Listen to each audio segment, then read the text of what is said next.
and welcome to our session 0 of our campaign. This campaign will be entitled Come Hell or High Rollers. It is a homebrew world and a homebrew story that I will be painting together along with my 4 compatriots that will help me tell this story. You're not going to want to miss it, because this is to die for. Alright. Starting off, why don't our players introduce themselves and the character they will be playing? I'll go ahead and go first. My name is Big Nate 1998, otherwise known as Nate. I'm going to be playing Kiri Longstrider. She is a Harengon barbarian, Path of the Beast.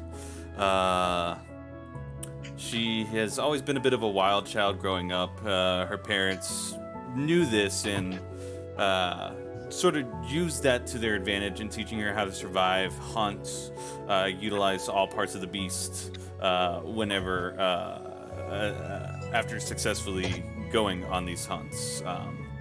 Outside of that, she likes to tend and visit to her nearby tavern, where she indulges a little too much from time to time, get a little rambunctious, and gets into some scruffs from time to time, which has cost her pocket quite a bunch.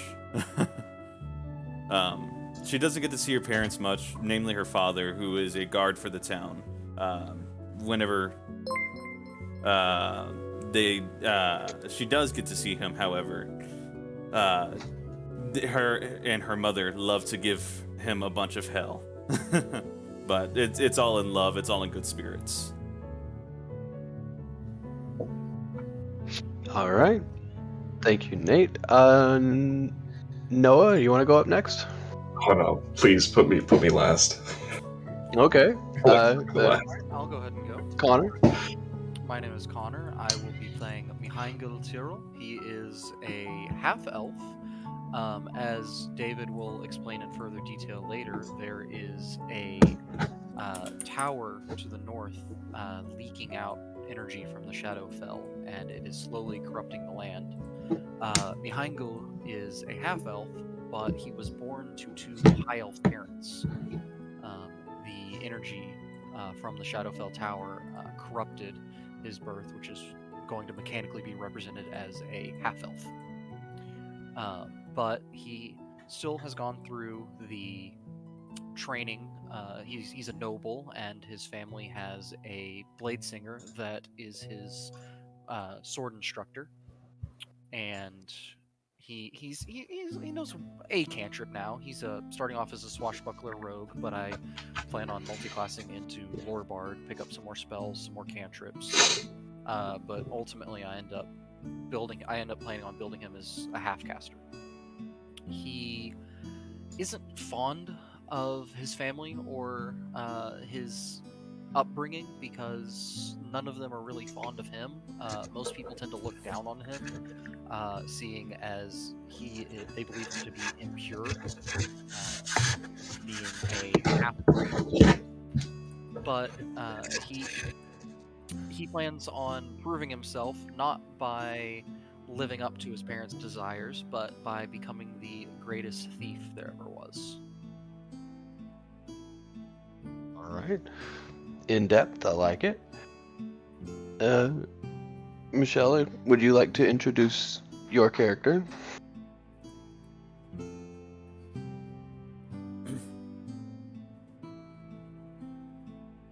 You are muted if you are speaking.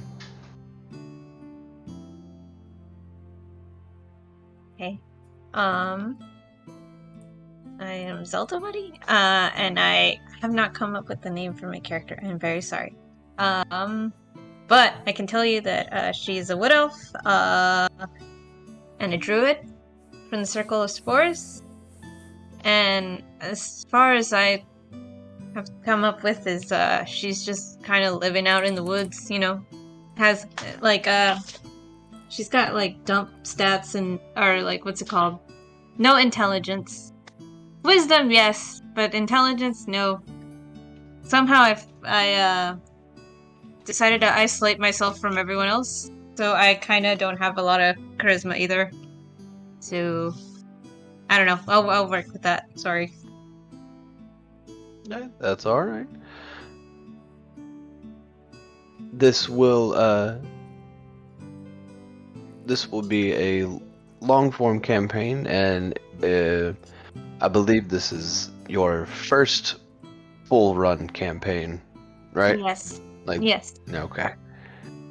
So we'll take it easy on you when you get a little with a thing wrong here or there. It's all right. Okay. All right. Well, we're out of time to stall, so Noah. Hi, I'm the real Nomo.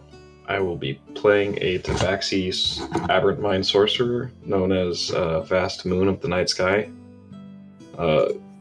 Typically goes by Moon, though. Yeah, he, studied at a library that's will be determined later on where that is, or what the name of it is. I'm not entirely certain yet, but I'm sure I'll be told. And he's kind of trying to discover his powers in time. Very charismatic, very also fight or flight, more so leaning on the former than the latter. And yeah, he's just looking for more knowledge as to where his powers come from and what all he can do with them. All right. Yeah. That is. Those are the players and those are the characters. Now it's time to introduce you to the world. This adventure will take place on the planet of Vaeo, but on the continent specifically of Kalar. It is Khollar, Kalar. Give you a brief bit of history to explain why the world looks the way it does, and certain aspects that are common knowledge. There are bits that I'm going to keep to myself because, well, not everybody can know everything. Approximately 700 years or so, give or take, the blood war between the demons and the devils raged on the material plane of Vaeo. They took their toll upon the mortals as just casualties of war. Where the demons of the Shadowfell just poured from this tower that sits and rests upon the North Pole. I know the map doesn't exactly give it a good point to be the North Pole, but it's what I could do.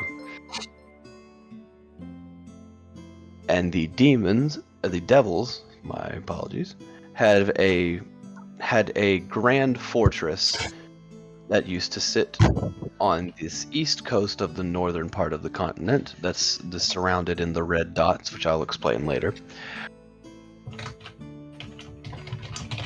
Over the time of this war and how many lives it took, it became increasingly obvious that certain prayers were not being heard by anybody. Certain gods would not answer to the call of aid, or they simply felt that they shouldn't get involved. For one angel in particular, the Mistress of War, Zariel, this was inexcusable, as war is supposed to serve a purpose and not simply just be for wanton destruction. She was not alone in feeling this way. However, she was the only one expressly forbidden from interfering with this war, as most of the Pantheon felt that they had no right to interfere with the way these events were playing out. To try and stop the blood war from being specifically on the material plane, Zariel hatched a plan with one of her followers, one of the heroes of old, and I believe his name would actually be lost to time at this point. No one on record would know who he was.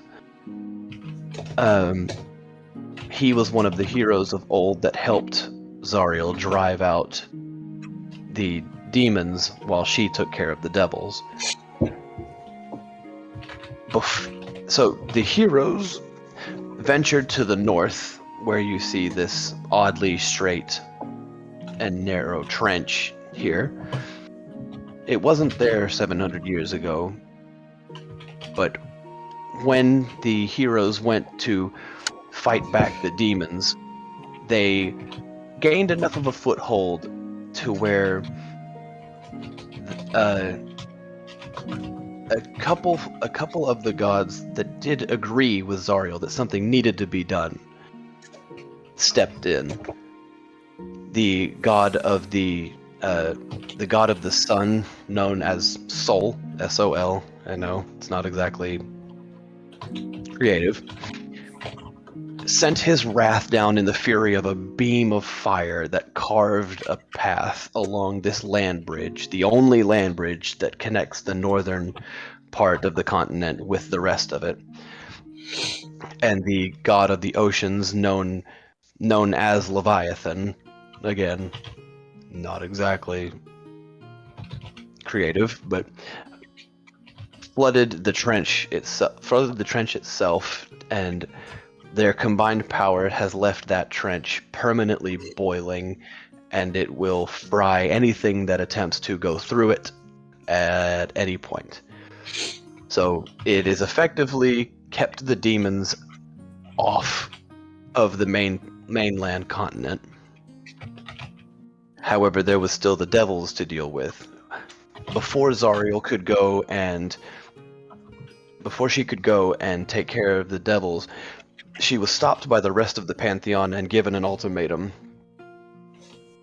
She could stop this foolish crusade and stop interrupting in things that were meant to be, or she could have her war that she so sought after and be with them forever. Well, she chose to try and save the mortal races of Vaeo, and as such was cast down from the heavens. And in being cast, she fell, and she fell right through the devilish fortress, and created a crater that rose, that I'm stumbling over my words, I apologize.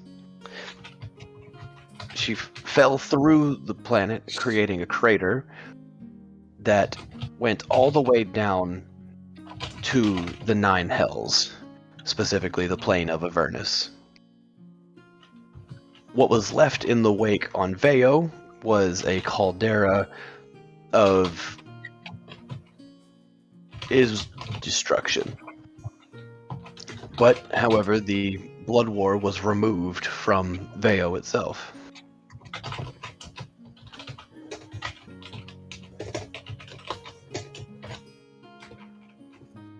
With no time to rest, the heroes, however, were called all the way to the south through the mountain pass and down to the other tower in the south.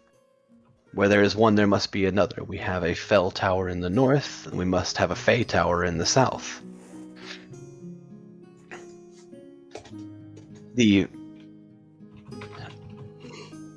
Fey were having an issue with the demons no longer needing to traverse along the material plane to reach the Fey. They had found a way to simply go directly to the Feywild.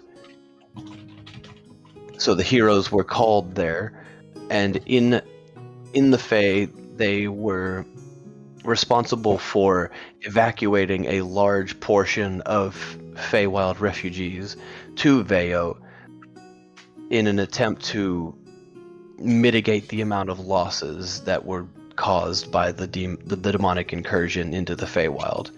The heroes beat back Asmodeus and his demons and sealed shut the only way into the Feywild directly outside of this tower. in the 700 years since,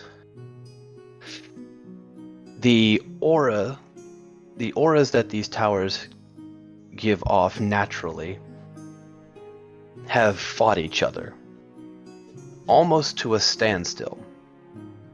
The Fey Tower in the south, it imbues the land around it with longer lasting life, more lush lands, more fertile soils.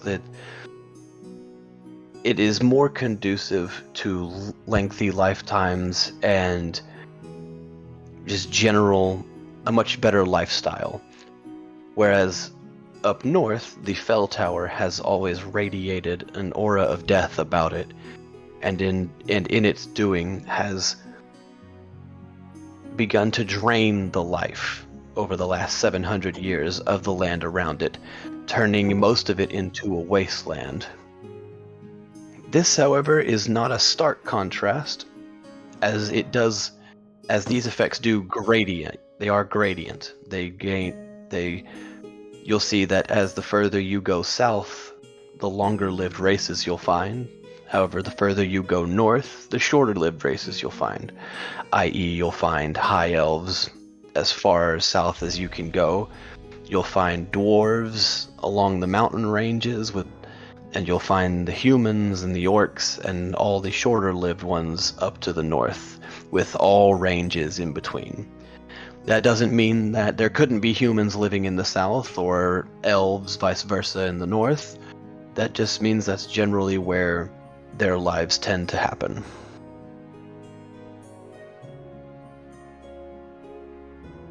As mentioned with Connor's character, Mihangil, the Fell's reach seems to has begun spreading beyond the mountain range, and has begun to creep its way into the south, corrupting his birth from being a natural-born high elf to a corrupted version, which is shown as being a half-elf, as stated previously. When it comes to the Feywild refugees, when they came through the portal, they were not received openly by the High Elves. Either there was no room for them, or they simply weren't wanted. They were not allowed to stay in any of the Elven cities. They were pushed out of the main capital of the Elves. They were pushed out of any and all cities, and just forced into the north through the pass. Well, not wanting to get anywhere near the wasteland that is now the northern area, the Wood Elves settled immediately west of the pass as soon as they went north. And over the 700 years of them living there, have created this lush forest area with something known sacredly as the World Tree that seems to emanate a similar aura as the Feywild Tower, however in a much shorter radius. Over that same 700-year period, the Wood Elves began to repopulate, and as such didn't want to move and found themselves settled here. The rest of the races of the Feywild that were able to gain refuge onto Vaeo needed new land to grow themselves, and as such they all agreed to move to the island to the west of where the Wood Elves had decided to reside. And what was the name that you guys had decided on it? The island is Jezentria. Yep. With its capital city in the south known as Feldspar.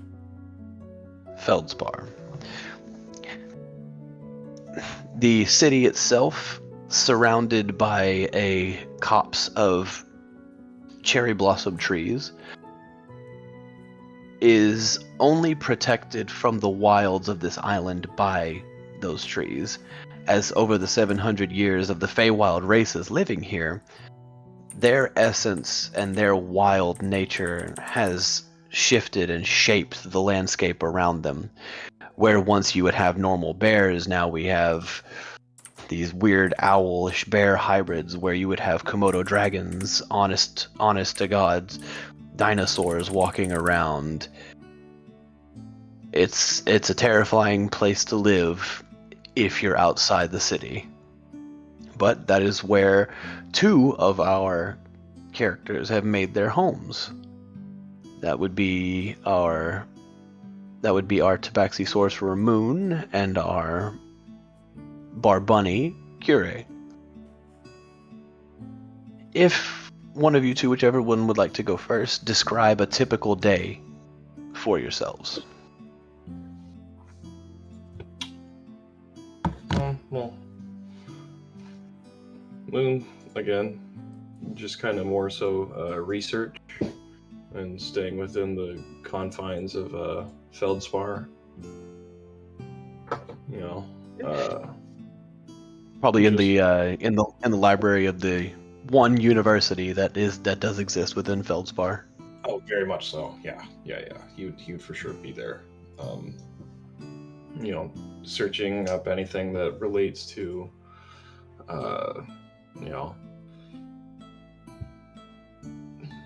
dragons, a little bit of dragons, anything, kind of primordial, Yeah. just stuff that's not necessarily located on the material plane.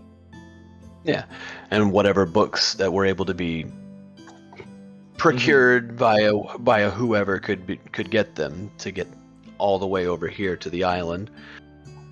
I'd imagine you'd be reading, and one of your fellow students at the university would come up behind you. I don't know if you would know him or not, or if you would always have your nose down in books, but he is a Canaan, which is a bipedal dog-like person. Mm-hmm. And he would come up behind you and he'd be like, what you studying? Do they have a name?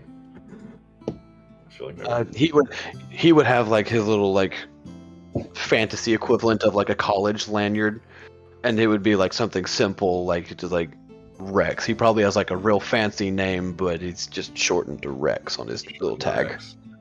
Yeah. Books, Rex. Books. I'm reading books.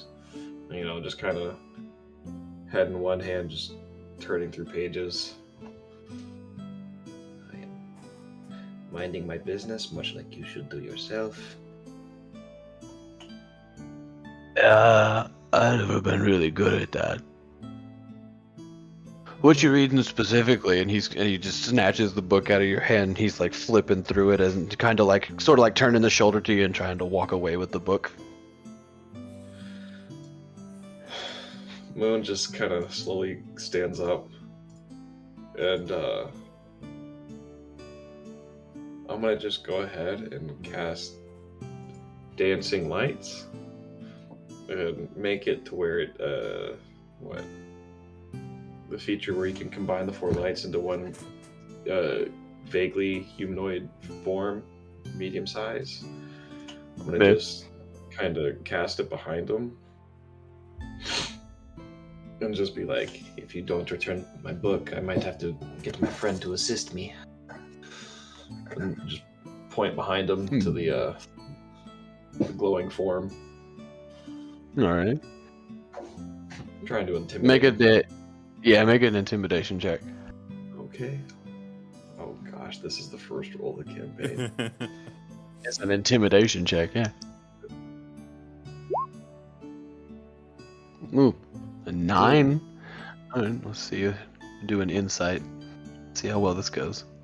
Why is that rolling with advantage too? Oops. He shakes for a second. He's like, "Hey, but fine. I wasn't really interested in the book anyway." And Honestly, He- I'm surprised you can read. But I'm just gonna snag it back from him and, he'll kind of tuck tail and walk away at that one. and I'll just slowly, just kind of unform the lights out of the figure, and then just kind of slowly dance them around and go back to reading. Alright.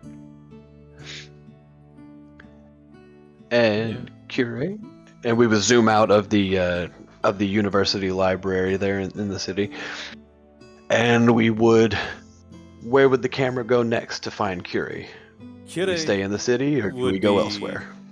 On the outskirts, probably providing or tracking, rather, searching for prey. Sorry to Alright.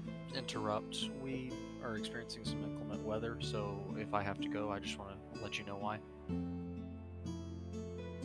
We're good for now. Thank you for keeping informed. Okay. But yeah, she would be on the outskirts, tracking, looking for prey to provide for her village. She's always been one to help as much as she can, searching for smaller game rather than bigger game, trying to stay as safe as she can. Well aware of her skills, being able to survive in the harsh jungle environment. Not wanting to stray too far, she sticks to the nearby banks and creeks, searching for small game to where she can set up any kind of traps or gather as she can. Yeah. Sticking to the creeks nearby, there's a few coming off the strait itself that come inland. There are. You would find kind of like the fantasy equivalent to like for us you would think of it as like a beaver, but it's got neon orange fur, and where the two teeth normally stick out of the front, they go all the way down to the ground, to where they're kind of having to lift their heads up just to walk normally. And thinking to herself, she thinks that is one of the best finds that she has found in the past several weeks, probably. She hasn't found quite exquisite colors as she had been anticipating for this season, and she's definitely interested and wants to start tracking this creature, hopefully catch it. Yeah. You gonna make a stealth check? Stealth check? Yeah. Right. Are you sneaking up on it, or are you just trying to get the drop on it, like rush it? Let's try to be a little stealthy with it. Make a perception check for a beaver. Nope, not enough. Does not seem to notice your presence as you sneak up behind it. You do watch as it goes to start to like try and munch on like a tree itself. Like normally beavers, they get like downed logs and they just start like carving them up. You watch as this guy turns his head sideways, unhinges his jaw, and takes a chunk out of a tree, specifically one of the cherry blossoms that circles the city.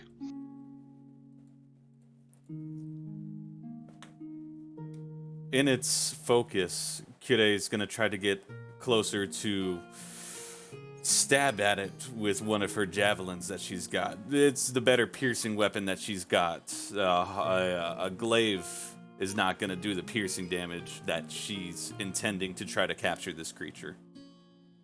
Okay. Make an attack roll. 13, gonna hit a beaver. Damage?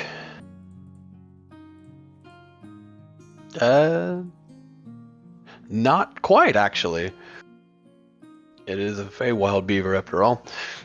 You go in and you jab it, and you get it like right under like the shoulder from behind on its back. And as you think like you're about to like pick it up with the javelin, it wriggles itself free and turns around, and it bares its teeth at you. It not gonna have you roll initiative, but it's gonna snap at you once. Okay. Does a 16 hit? 16 will hit. Ooh.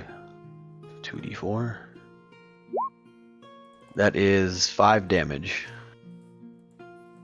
As it with surprising speed slaps its tail off of the tree behind it and launches itself forward at you quicker than you were expecting and takes a chomp on your leg. Oh, you little shite. You're gonna make me do this, aren't you? As she's gonna bare her fangs and take a bite at the creature. All right. That'll hit. And that will absolutely do it in. So how do you you bite it to death, but how do you bite it to death specifically? Going for the mid portion of the body, the central torso, as close to what I would believe the heart to be as I can. Actually, do I go for the heart or do I go for jugular? She's pissed. Well, She's going for the neck. Yeah. Okay. So you reach down and you grab it and you pull its fang, like its two big giant front sharp buck teeth, off of your leg, and you just clamp down on the back of its neck and don't even have to twist to pop. That bite force is enough to just separate the spine, and it just stops moving, goes limp in your hands. She comes to, she looks at it, she hesitates for a moment. Ah, shite, I think I've ruined the fair. This was a perfect pelt too. Roll me a survival check. We'll see if you manage to be able to save enough of the pelt. Yeah, this pelt is fine. And it on initial inspection, there's blood on it, and you realize that it's just your blood, really. It's just a bit of a washout, and it'd be fine. Pelt will sell nicely. Meat will sell nicely. Make sure every piece of you goes to use. You little devil. Right. And then zoom out. And who wants to go up next? I can go ahead and go. Michelle's a bit focused on the weather right now. We have a Tornado warnings and stuff. Yeah. Yeah. So All but one of us do. yeah. Mihaingel is in his regal estate of the High Elves, and he you would most likely find him sparring with his sword instructor, who is a High Elf blade singer. In the Elven capital, about as far south as you can get without being at the Fey Tower itself. Correct. Lush greenery abounding all around. A beautiful, tall oak growing in the courtyard.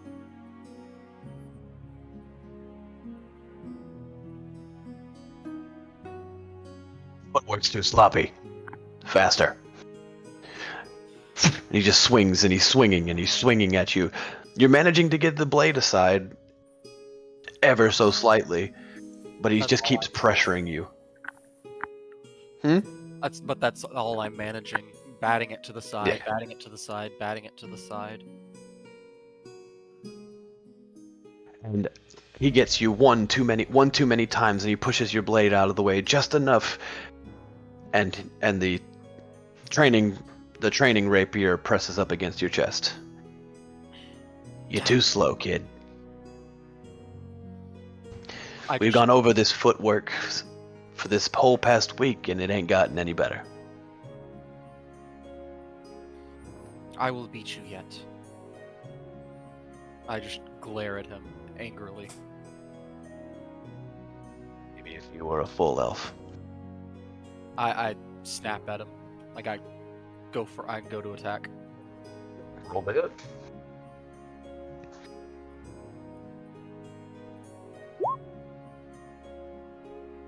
Catch him off guard with the flat of the training rapier right smack against his face.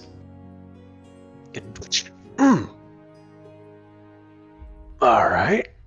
That's how you want to play it, and that's how we can play it. Told you I could get you.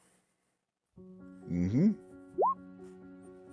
That's a 12. 12 does not hit. I bat it to Right. the side, Back to you.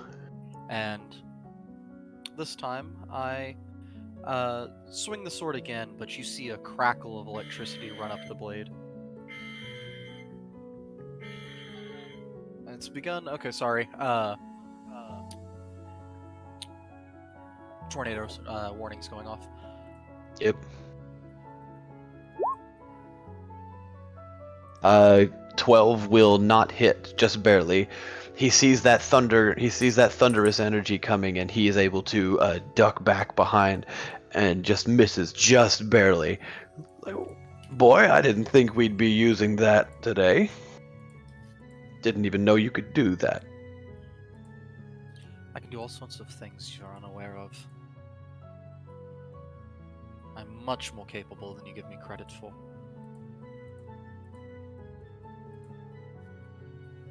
Much more things than I know, huh? Anything to do with your disappearance at the gala that your mother was so concerned about? Wouldn't you like to know?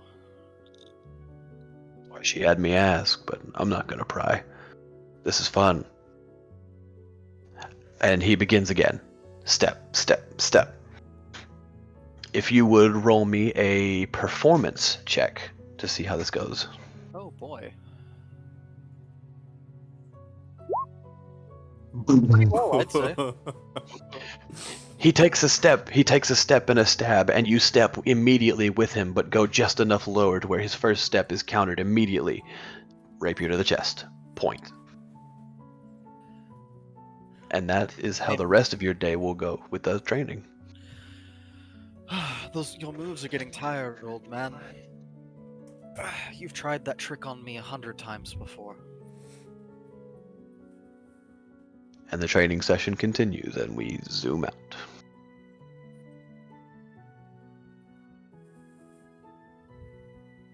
Michi, are you okay? She's Zelda buddy? focused on weather. Yeah. Okay. Well, She did send me a message talking about what she wanted her character to do. She said that her character was taking care of some pure, untouched part of the forest before the. Are we to a point? Demons are not on this plane right now, correct? not currently, no. Okay. But there are other beasts that are in places they shouldn't be. Yes, and she is out attempting to hunt different invasive species.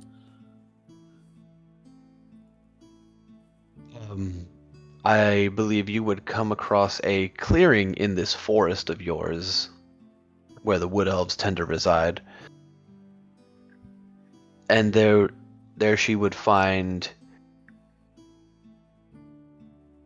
a tree like the trees are very similar. There's not much to think about when it comes to the trees. However, the lichen that is growing on this one is unlike any of the others that she's seen before. It is a bright purple lichen growing on the trunk of the tree.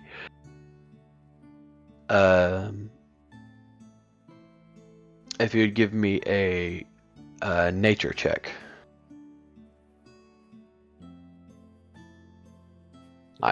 I'm the only one with access, I think.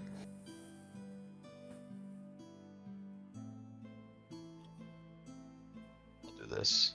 Yes. Were you planning on being proficient in nature? For her specifically, I was going to have nature be a wisdom check instead of a intelligence check, because I find that to be ridiculous. Okay, so she has an 18 wisdom, so that would be Okay. 1. I gave you access. She's back. So on your character Okay. sheet, I know, not for long. It's okay. So on your character sheet, over on the left, you'll see a list of skills. That's okay. Is there a way to change it nature to wisdom? Maybe. Let me look. Oh, you have a name? Yep. Mycena Faystorm. All right. All right, let's see. Sounds like a bad bitch. Nature, no, it will not. I don't see a way in Roll20 to change it. So I'm just gonna roll a medicine check. That'll be the same, wouldn't it? Yeah. Yes. Yeah. Okay. I do. He gave me permission. Do. So a So a 13. Yes. Okay. I will change it to toggle. Yeah. It is not one that you have seen before. However, in looking at it, you can tell that it's not natural. However, it doesn't appear to be harmful. Like it looks like it came from a creature, like something carried it here, Gotcha. and it ended up growing here. It doesn't seem to be harmful to the tree that it's on, at least from what you can tell. But if you would like to like take a scrape of it to like look at later, or however. Yeah, I'll go ahead and do that. Okay. Just to check. Yeah, easily enough. You scrape it off, and underneath the scrape of it, you see a set of like claw marks along the tree.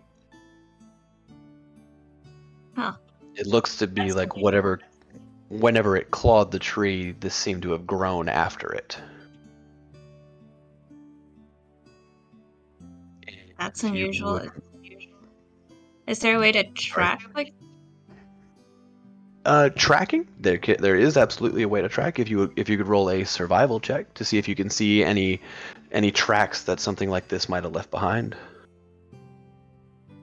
Okay.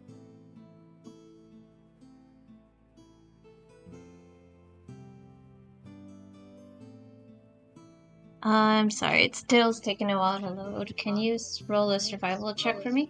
Yeah, I can do that. Thank you. Oh, they came through. 16. You would see that the direction of the scratch leads you to believe that it would have taken a step, that it would have gone on a walk north. So you follow that path, and similarly you find another tree with lichen on it as well, and again scraping it seemed to find another scratch. You walk for I'd say about a good half hour following these trees with the bright purple lichen on it, until you come across another smaller clearing, but you see what you would describe as a large cat. If you would roll me I think this one would be history. Has it loaded? Hmm? Do Has it what? loaded for you? Hold on, just a sec.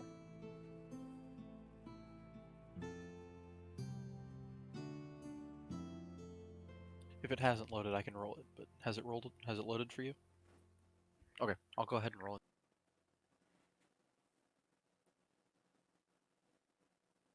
You said history, David? Yes.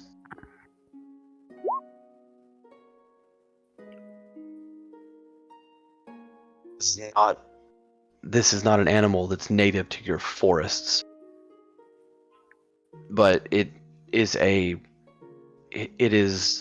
a feline creature on all fours, sleek black body, and a tail that tapers into two separate tails.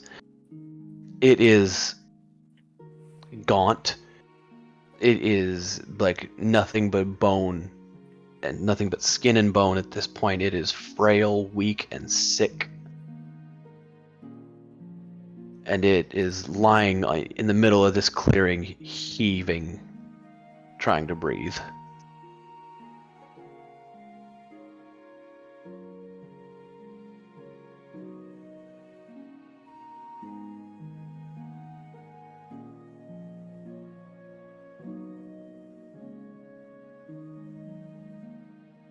Y'all hear me? Yep. Yes, sorry, I was letting her know she's muted, but she's also trying to focus on the storms. Yeah. I'm very sorry. There's a tornado on the way to our area, so I'm like trying to figure out what's this nice sweet spot to run to the closet and also still play. So, okay. Does it look like the animal might attack me if I try to approach it? Would that be animal That handling? I think that would be insight Okay. to determine Um, whether or not something might do something. Is an insight check. Okay. I think I can roll that. All I have to do is just check it off, or what do I do? Click insight. You would go to your character sheet and click the word insight on your skills. Gotcha. Okay. Did it work? It did. It came through as a 6. You're not sure. It could not, but it is an animal, and it is an animal that is sick. It doesn't look like it has any blood on it, at least not anything else's blood. It shows no blood on its claws or paws, but you're not 100% certain whether it will attack you or not. You can make a if you want to approach it to try and help it, you can make a animal handling check. That will help it calm. And that absolutely calms it. Seeing you, it even just smelling you, it gets this aura of she's okay. She's not gonna hurt me. And it calms down. It is still breathing heavily and twitching every now and then, but you can see that it's slightly foaming at the mouth, but at the corners of the mouth there are this same purple lichen. It seems if you want to make another nature check for me real quick Okay. with this new information. It seems that this lichen, while it doesn't attack plant life, it doesn't necessarily hurt flora. It seems to be very, very, very poisonous towards fauna. At a very quick glance, if you think there is a way that you could get it off of it, or if you can see if you can find any more of it to just like get rid of it, you can make a medicine check to try and help out this this Okay. beast. And just for the record, I still haven't set up my spell list. Forgive me, but just for You the okay? record, I'm gonna have to pull it up from my. I do have the player's handbook next to me, but yeah. And here's my medicine check. You don't need any spells, I don't think. It is you find the corners of the mouth. Obviously, there the lichen is there, slightly on the inside of the mouth, and it is scary to try and do with this beast having very sharp fangs, but you are able to reach in and scrape it off the inside of its mouth and gums, and you think you've gotten it all. Mhm. You're not sure how long it's going to take this beast to feel better, but you sit there with it. After a while, its breathing evens out, but it stays laying there like it's weak. But you have effectively saved this animal, Yay! and we will zoom out. Woohoo! Now we're going to a place that if anybody here has watched Game of Thrones will be looking at me sideways as I describe this place, and it just sounds a little familiar. We head north only slightly. We head east-northeast of the Wood Elven Forest to the crater where Azrael was thrown. The caldera left behind, which is a set of mountains that is in the shape of a ring that has left a bowl in the center. As the quote-unquote camera flies towards it, we can see that at the base of the outside of this caldera is ringed with 12 bloody red brick fortresses. And inside the caldera, on a ledge overlooking the pit, is a 13th fort.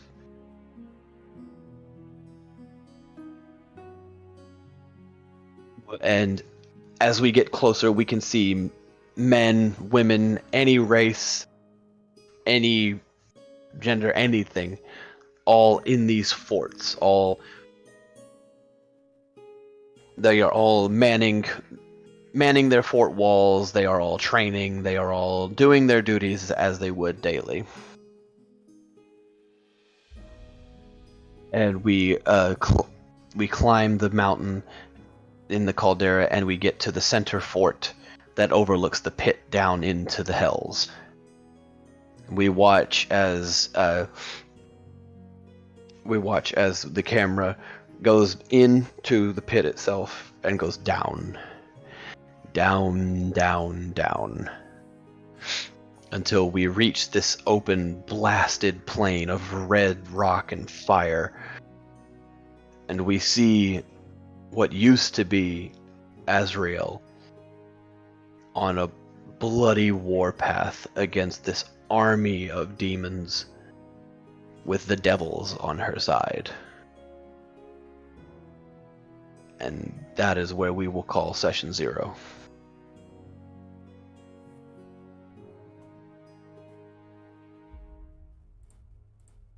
Welcome to Vaeo. Exciting. Looking forward to it. Exciting. I said, speaking of exciting, you saw that lightning? Yeah. Nah, we'll be fine. I am very sorry, by the way, y'all, about. Look, listen, I'm going to school to be a meteorologist, so unfortunately, there's just no way to turn off that worm in my brain that tells me, look, storms. No, it's yeah. okay. But thank Yeah, you for you the understand? patience and yeah. It is understandable. We're trying to start a campaign, and Mother Nature said, "Fuck that." For real. For real. That's Yep. rude. But we've set up everybody, I think, decently well. Okay. I like Moon immediately going to. Listen, you give me back my shit, or I'm gonna beat your ass. Yeah, Moon's very, he doesn't take much, but he will Mhm. 0 to 100 real quick. Like, Mm-hmm. Speaking of Moon, actually, hey Noah, do you want to roll me a investigation check? absolutely. We'll see what Moon can find in these books that they are reading. Absolutely. We'll do one last thing. Absolutely, we will. And I will say, I was going to say this before I saw the roll, I was going to say I'd give you advantage because you would absolutely have a study partner on this. Oh, okay. Then we just roll a normal one. Okay, yeah. We'll stick with the 13. Look. Good. We'll take the 13. Yeah. It takes you a bit. You're looking through this information, trying to find. Ironically, you're trying to find information in the information about a different library. Mm-hmm. It's not too terribly hard to find. You're looking at books specifically about other places of knowledge and other places of learning, and close to the end of your time allowed in the library itself, you come across a tome that mentions there is a once abandoned place of knowledge that has since the event 700 years ago has slowly been rebuilt and reintegrated into another place of learning, another library, and it is where all of the smartest minds gather Mm-hmm. It is both a temple of worship to all of the gods as well as just a place of learning of higher knowledge.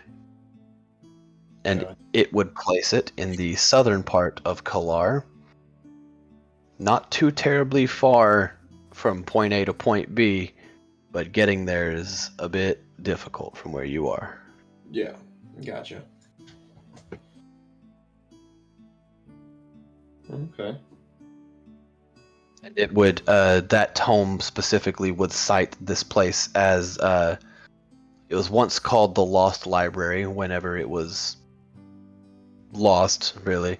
But since it's Sorry to yes, interrupt. Storm's getting close. I'm gonna head out. Thanks for running. okay, See y'all next time. yeah, Yeah. Y'all take But it easy. see ya. But since its reintegration back into use, uh, it has grown these red leaved trees that are year round. They are beautifully red leaved, and since then it has been called the Red Library. Mm-hmm. Okay.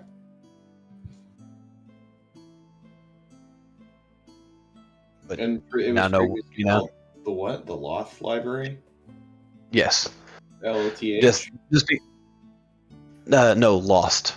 Oh, Lost Library. Okay. There's no records of a name for it before it was destroyed, like the burning of the books of Alexandria, Mm-hmm. the Gotcha. library, kind of like that.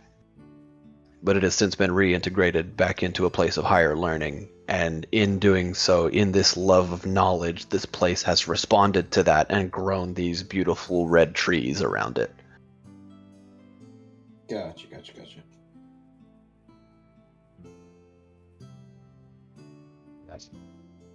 And I think that we are going to call it. Thank you for everybody that was Yeah. here. Thank you the other day to Lyra for the follow, Galabon for the raid earlier today, the real Nomo for the follow today. Everybody else that was here, y'all are awesome. We're gonna what's the schedule for this looking like? With hope, every Monday at around 6:30 or 7 o'clock, depending on when people get home and get stuff ready to get moving. So, yeah. And also depending on whether or not we get, drowned in tornadoes again.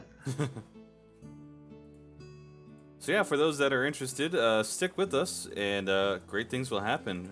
For now, y'all stay great, cool, Foxy, Frosty, all that cool stuff. See you later, and goodbye for now.